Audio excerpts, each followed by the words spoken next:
Fameuse carte jaune. Et si j'étais donc chauffeuse, chauffeur, transport public de personnes. J'adore conduire, j'adore me balader et j'adore rencontrer de nouvelles personnes. J'ai adoré. J'ai rencontré donc, je louais une chambre chez moi. Ça, je ferai une autre vidéo.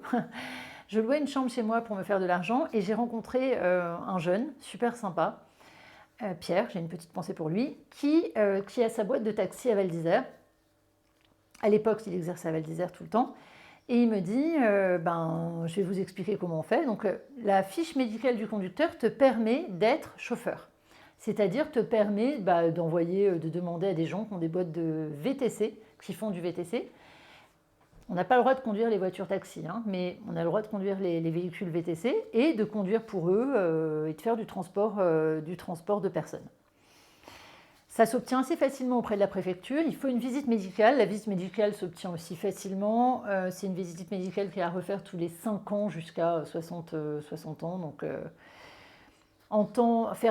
ça permet de faire des extras, ça permet de gagner un peu d'argent, ça permet de tester le métier. C'est-à-dire que si vous n'êtes pas sûr, vous vous dites, voilà, je vais essayer. La visite médicale, elle coûte 60 €.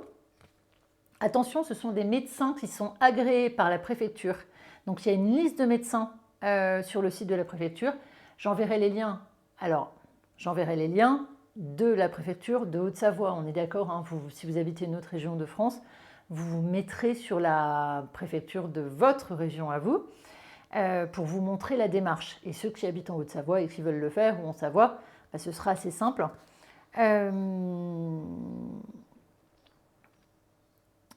Et elle est valable 5 ans.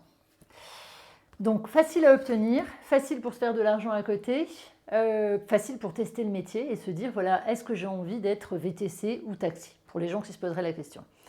Je mets les liens sous la vidéo, c'était ça le principal. Moi personnellement, j'ai adoré, j'adore. Donc du coup, j'ai passé l'examen de taxi au printemps, je l'ai réussi. Et je viens de passer l'examen en juillet de VTC et j'ai réussi la partie théorique. Je l'ai raté dans un premier temps. J'ai réussi la partie théorique et je passe la pratique en septembre. Et je vais certainement avoir mon véhicule. Je vous le conseille. Pour ceux qui ont des doutes, faites ça en premier. Essayez de travailler avec quelqu'un, regardez autour de vous, cherchez les sites de transport de personnes dans votre région. Et une fois que vous avez fait votre carte, vous dites que vous pouvez conduire. Ils vous prendront certainement en extra s'il y a du job, mais en tout cas, c'est vraiment, vraiment sympa. Moi, j'ai adoré. Tchuss!